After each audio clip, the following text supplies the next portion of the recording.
kunaon maneh ieu muasaan pa ieu cek eta anak muda bi abi wa ummi anta mufda ya Rasulullah inna ayyamul masyair wa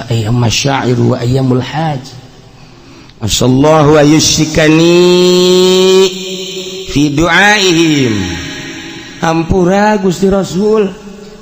abdi mah ieu nu mantap puasa ge sugan berganjar bae emang